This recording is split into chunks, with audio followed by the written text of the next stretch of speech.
The first horseman of the apocalypse, often referred to as the rider on the white horse, appears in the Christian biblical text of the Book of Revelation. This rider is traditionally interpreted in different ways, but he generally symbolizes conquest or pestilence. The imagery surrounding this horseman is grand, violent, and mysterious. But similar archetypal figures can be found in other religious traditions too. The rider on the white horse, a story of conquest. The sky darkened as the Apostle John, in his mystical vision, stood before the sealed scroll. One by one the seals were broken, revealing the horseman. The first rider appeared, astride a pure white horse. His armor gleamed under the faint light, and a crown rested upon his brow. With a bow in hand, he looked invincible. Without a word, the rider spurred his horse forward, racing across the world. Everywhere he went, people and nations fell before him. His conquests were swift and merciless. Kings who ruled with tyranny were overthrown, but with them, the innocent too suffered. The rider's crown symbolized authority, but whether he brought righteous judgment or chaos was left to the imagination of those who saw him. The white horse, traditionally seen as a symbol of purity and victory, gave a sense of irony, for the conquests that followed in his wake were not pure but devastating. Some believe this rider was a representation of Christ or righteous warfare, but others saw him as the bringer of turmoil, initiating a period of suffering that the world had never seen before. As the first seal was opened, the rider rode ahead, paving the way for the other horsemen who would bring war, famine, and death. But it was he, the conqueror, who heralded the end times.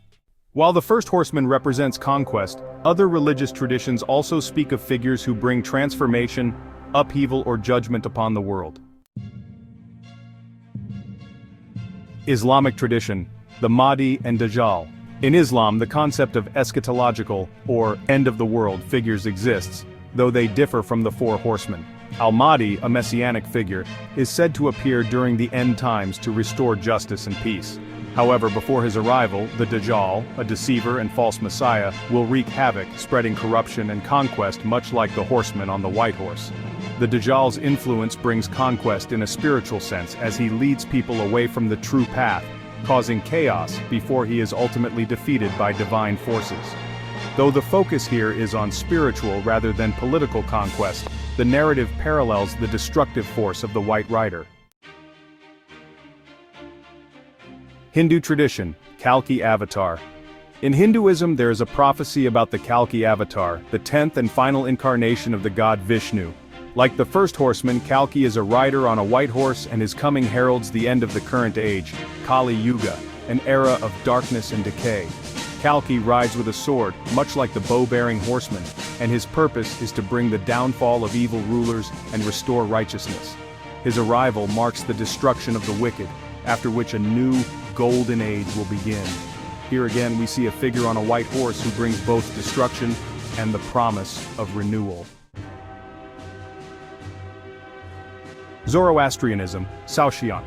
Zoroastrianism, one of the world's oldest monotheistic religions, speaks of a savior figure called Saoshyant, who will appear at the end of time.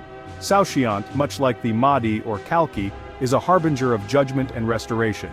Although not directly associated with conquest, Saoshyant's role is to defeat the forces of chaos and evil, leading to the purification of the world. This narrative reflects the duality seen in the first horseman. Both figures bring about a cataclysmic transformation that purges the old world, making way for a new, purified existence. Norse mythology, Ragnarok. In Norse mythology, the event known as Ragnarok marks the end of the world, a great battle that leads to the deaths of many gods and the destruction of the universe as it is known. While there is no direct equivalent to the horseman, figures like Odin and Surtur play similar roles as agents of destruction and renewal.